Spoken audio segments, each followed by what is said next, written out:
InStyle Atlanta.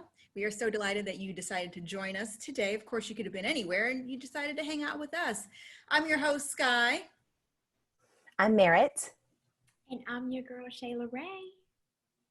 So, we've got so much stuff to talk about, girls. Oh my gosh. But first off, how was your week? I feel like these weeks just flying by. Like, I can't believe this is the last week of October and we need to start thinking about Thanksgiving and Christmas like now. But it was a good week nonetheless. Another day here on the earth. Yeah, I'm with you. I feel like once you get to this time of the year is over. Because there's so many things that need to be done between now and the end of the year. And this is a year like no other. I mean, to be honest, it went fast, but it felt like 5 or 10 years in 1 year. And, we got a lot of questions around, like, what do you do for the holidays with COVID and everything? It's just crazy. So. Definitely different shopping experience. But you guys, I have such a treat, and this gentleman is actually in our waiting room as we speak, Mr. Samad Davis. Now, this gentleman hails from Newark, New Jersey.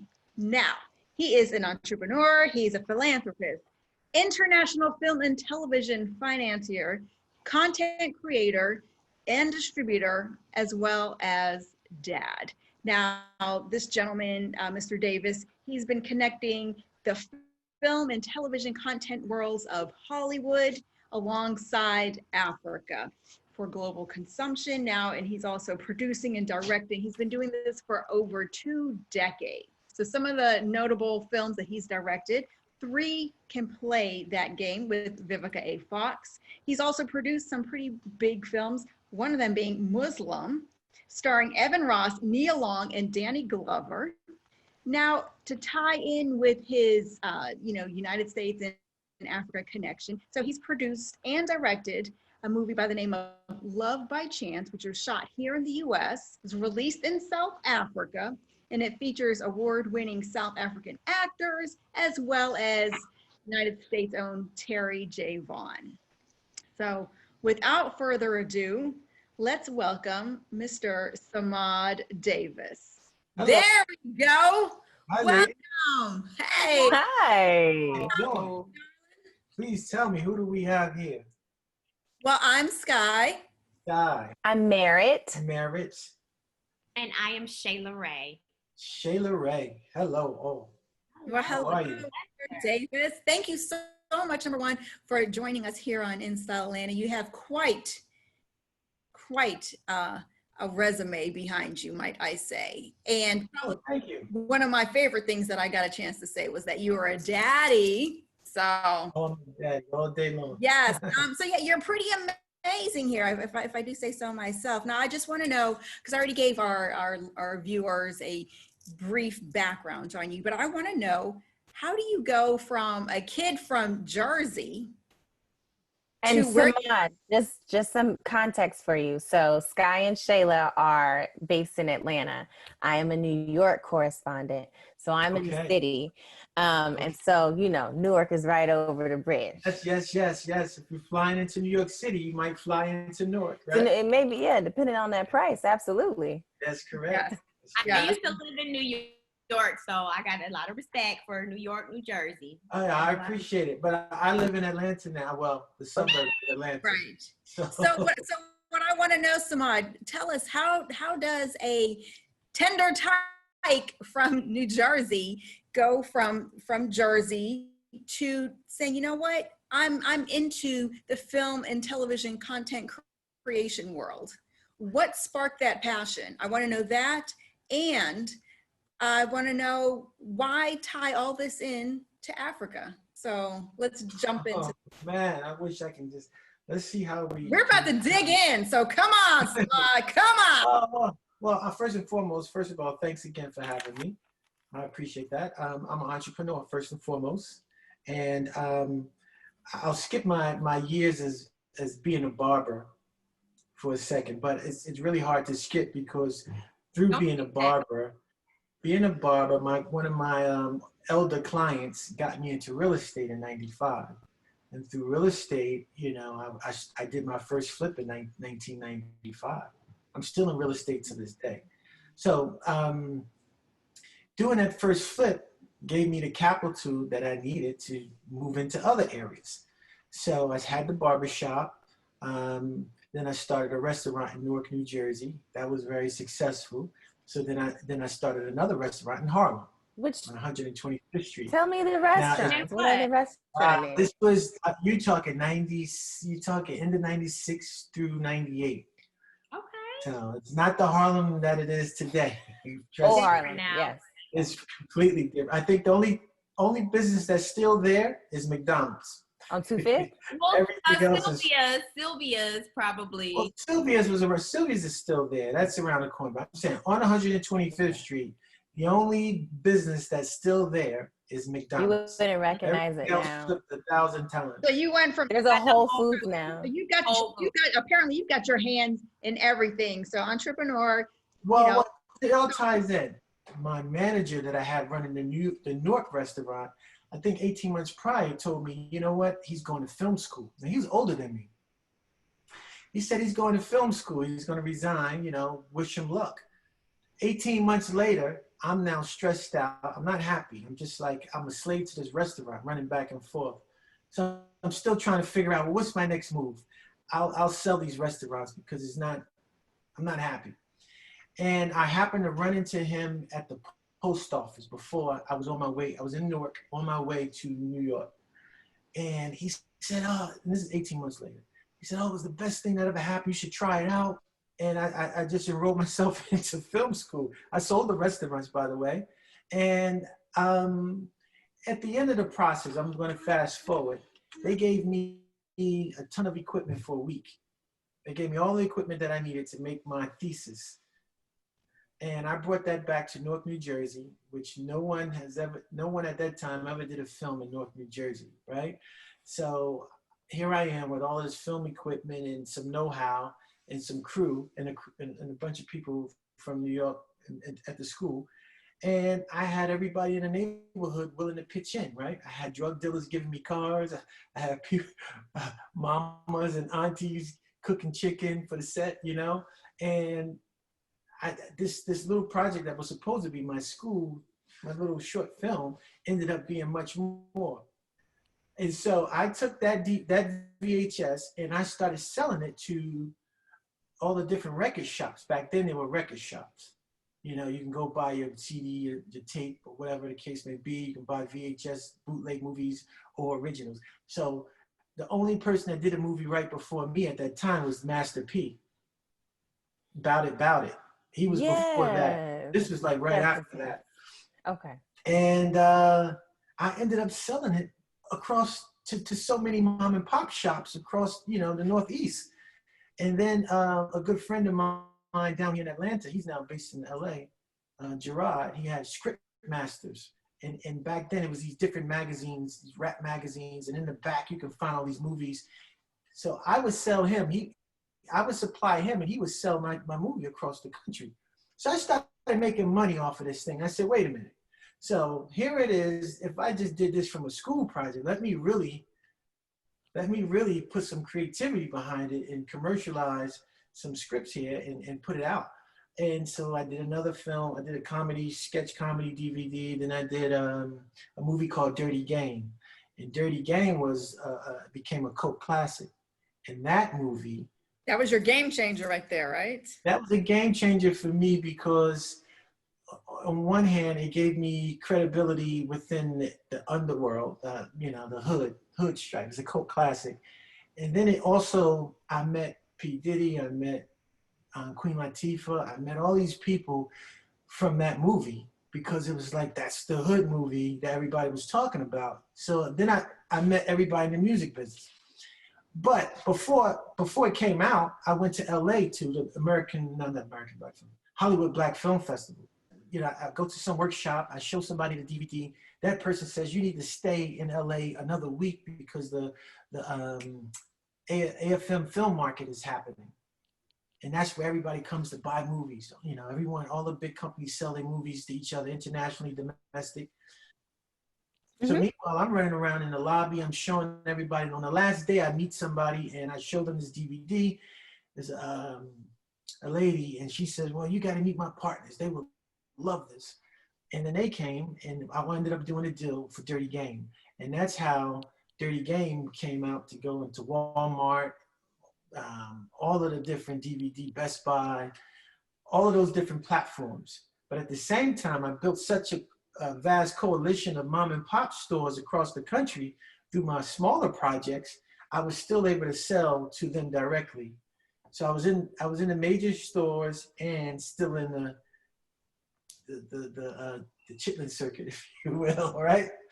And I made a lot of money doing that. We made a lot of money doing Well, that. you're making money and pursuing your passion now, you know, because Yes, it just evolved from there. and it's just this continuous evolving cycle. I'm the same guy, Right. the same concept, same business model since then.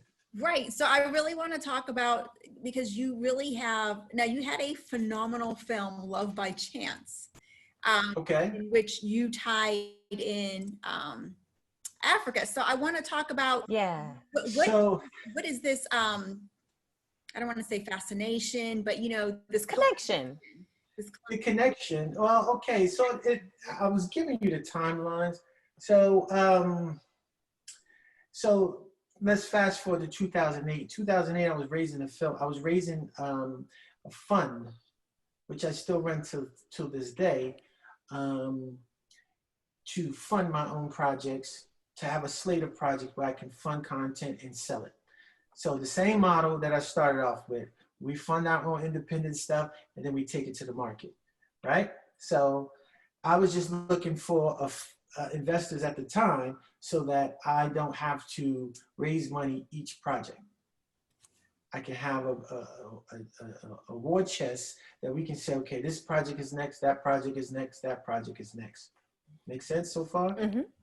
And at the time, a good friend of mine introduced me to her friend, and she, it's a lady I worked with in wardrobe, older lady. She was really good in the business in terms of costume design for big movies, and so like a mentor, you know, and auntie figure. And I told her what I was trying to do, and she said, "Well, you need to meet my good friend. She will love you." And this lady was on Wall Street for 20 years, Black woman, made a lot of money, had her own securities firm, was killing it, right? And she said, "I think she would love to hear what you have to offer, what you know, possibly be interested in investing." She's out of the country. A few weeks later, she set it up. We had a meeting in New York at Time Warner Center, and I had already sent her my proposal. And then at that point, it was just a meeting in the gut play. And in the end, she was like, "You know what? I'm going to invest in you. I'm going to invest in you." She was my first investor. Now, I love asking other entrepreneurs, what's next for you? That's my magic question. What's the next chapter for you? And so she says, "Well, you know, the next chapter for me is actually utilizing my resources, my know-how, because her company at the time, she had a certain set of licenses that even some of the big banks would have to go through her for international transactions." So she was very interested in going to Africa and investing, doing deals with governments to help them utilize their own resources to build bridges and roads and schools and infrastructure projects. She was on that level. Now at the time, but she said, but the problem is I don't have the right connections in Africa. I want to tell you, 2 weeks later, I was in 6 countries in Africa for 45 days, hosted by the head of state of every country. Wow. So, and this is 2008. So it changed my life forever. I've been going back and forth, been involved in so many things in Africa since 2008. So would you say that's the catalyst for how you've kind of fused both your filmmaking and your connection into Africa? I'm going to tell you. So that first trip, so half of my life is there and half of it has been here. I've been to 16 countries, and I mean, I've met you name it, the poorest of the poor to the richest of the rich, everything in between. And I want to say 4 years into that journey, me and that same uncle, where it was just me and him on this particular trip. We were in Ghana, and we were waiting to get picked up, and the TV was on, and it was playing some crazy bad production value music videos. And I was like, wow, that looks so bad. He said, well, why don't you do something about it? That's your background too. You hear enough, you back and forth. You can be value added to the creative people in Africa, and just be value added. Don't complain about it. And he said, you're here enough, right? And I said, you're right, I am. And that was the so That was I'm there, I'm back and forth doing so many other things, right? It's a natural transition to add that to my, because I do that. I know that like the back of my hand. So what I did was, in Ghana in particular,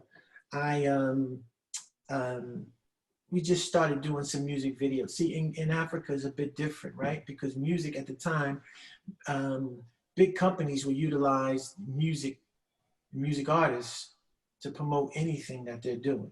So it could be a bank, it could be, you name it. So I knew the minute we got involved in with the big artists, that the next step would be to have relationships with brands. So if you have relationships with brands, then you can fund content. You get it? right.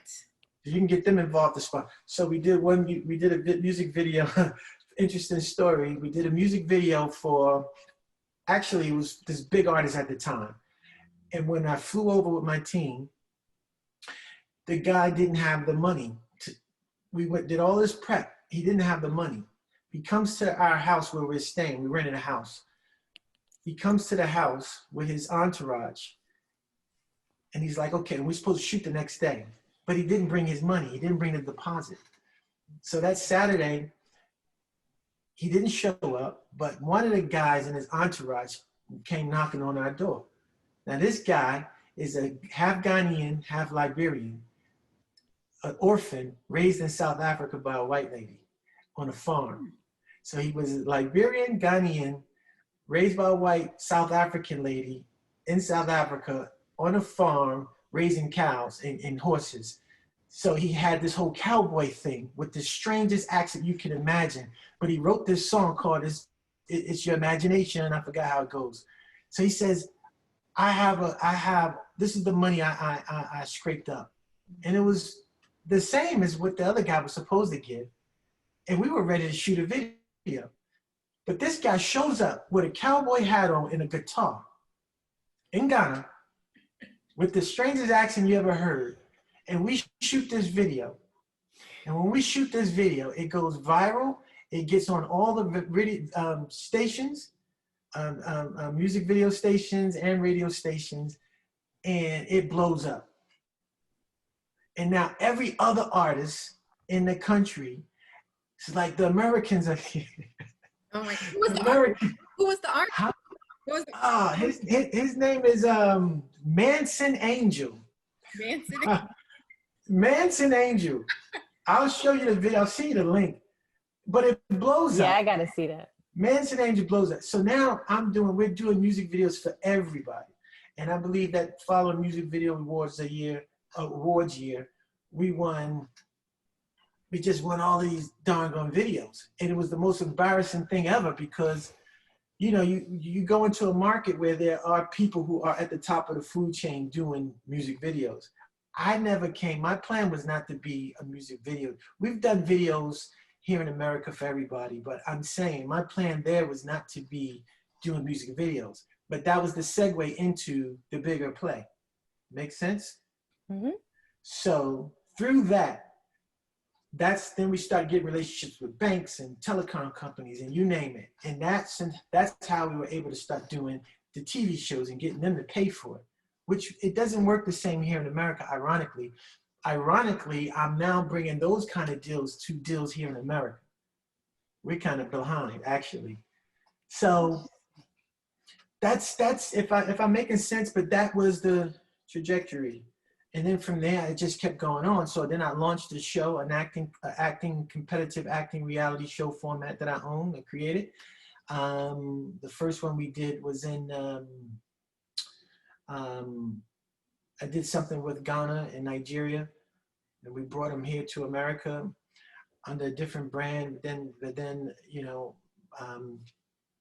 I rebranded it and did it in South Africa with South Africans, and then the next season I did it with South Africans, Nigerians, and Kenyans, and somebody from Congo, and it just grew from there. And I got BET. BET was launching in Africa, so we had already did the series. BET was launching in Africa, so Viacom was launching BET, and then they saw what we had already shot, the promos, because we were already in negotiations with some other networks. And then one of the executives at Viacom in Africa said, no, we need this for BET because we're about to launch BET in Africa. Samad, what's the name of the show? This one's called Top Actor. So Top Actor, when BET launched in Africa, when they switched on with Top Actor. Like when they did countdown, 5, 4, 3, 2, 1, Top Actor came on. And we had produced that and saved the day for BET Africa. So like a next top model for actors. Yeah, sort of.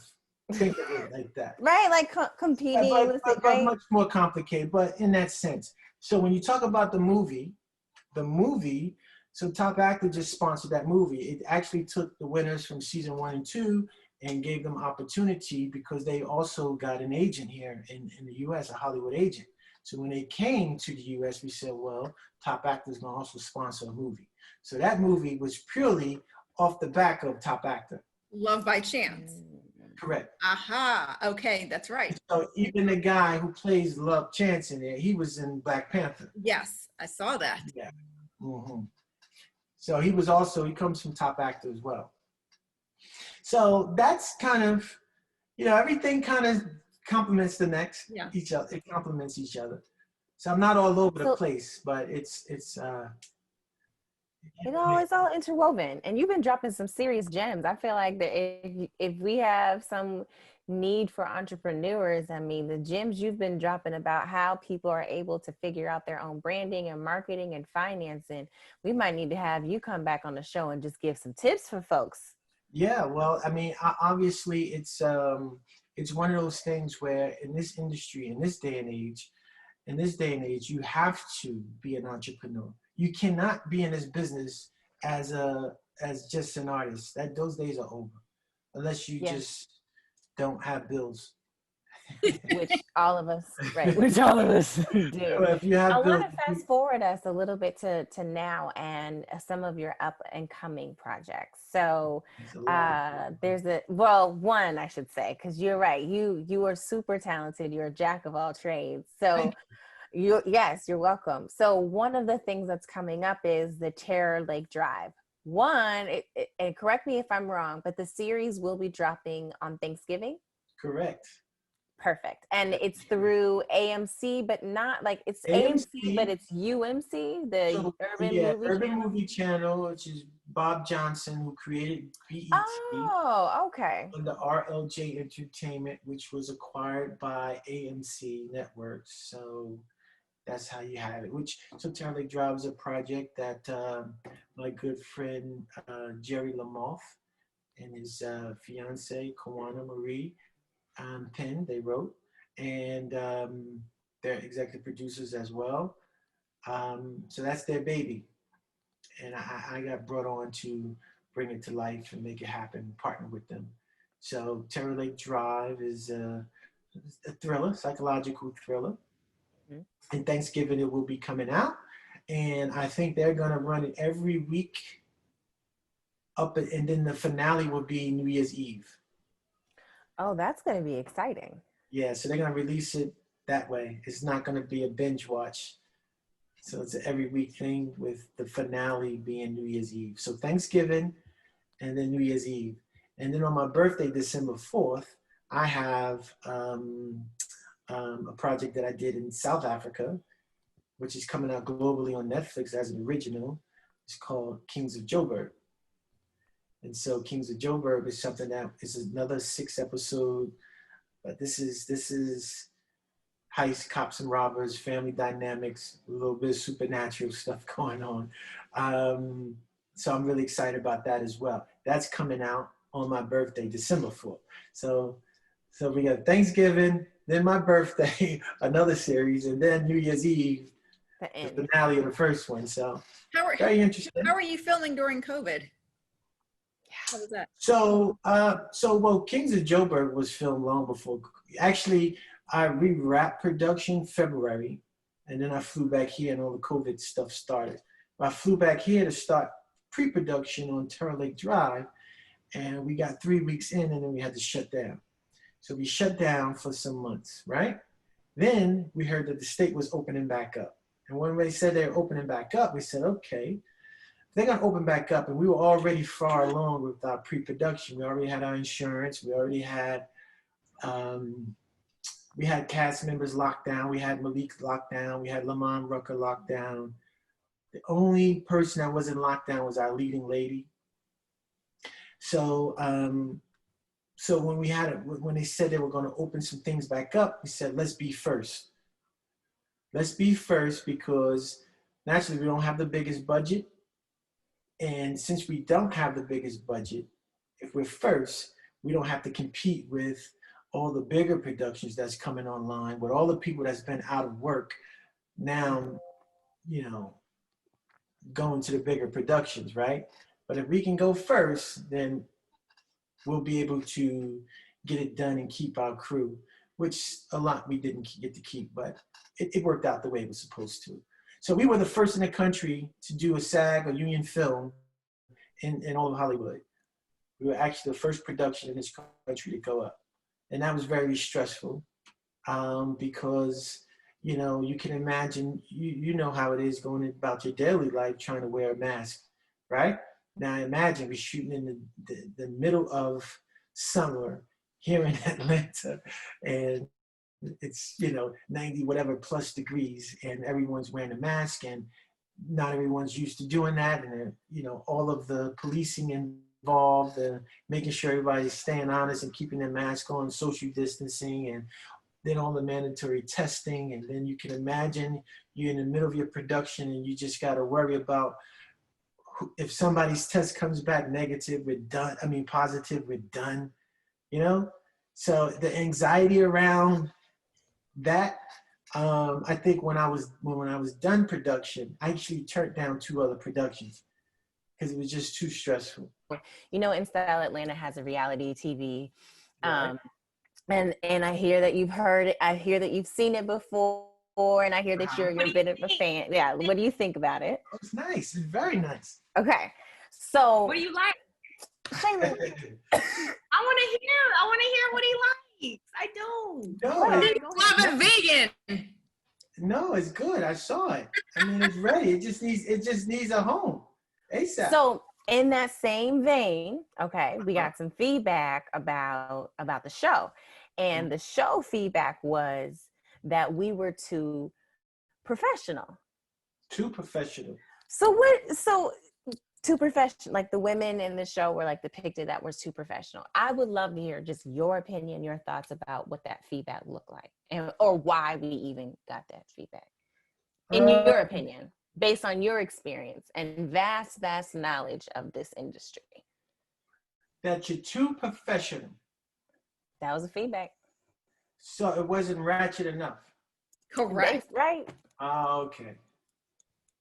Well, that's unfortunate, you know. But guess what? There's always another network that's looking for. Everybody can't be doing the same thing, right? No, right, exactly. We don't need to see any more Black women on TV fighting. I think it's enough of that, right? It's like we don't need to see Black men up, you know, on TV shooting each other up. So I think it's if there's a network that says that, then it's probably not the right home for it. Mm-hmm. You know? So that's what I would say. But I couldn't co-sign that statement. I like that though. It's about finding the right home. That's Always the right home. There's always somebody looking for you. Yeah, exactly. It's like, who's your audience, and you know, what home is going to be a good fit. So I love that. It's just like the audition process. You know, you may not be a fit for this particular casting director, but for the next one, you might be that perfect fit. Right. But, On so that project, you know, it's not. yes, exactly, on that particular project. Thank you guys so much for joining us. Thank you so much, Samad. Now, where can all of our viewers find you? Oh, I'm just at Samad Davis across all platforms. SAMADDAVIS at Samad Davis. And you guys make sure that you support all of his projects because he is an amazing human. So thank you so much for contributing, good stuff to our society. Thank you guys again for watching us right here in Style Atlanta. You know, you can follow us on all social media platforms. We are in Style Atlanta, and make sure you tell your friends to tell their friends, and come on, let's join this party right here. Subscribe right here on YouTube in Style Atlanta. You guys, we'll see you back here real soon.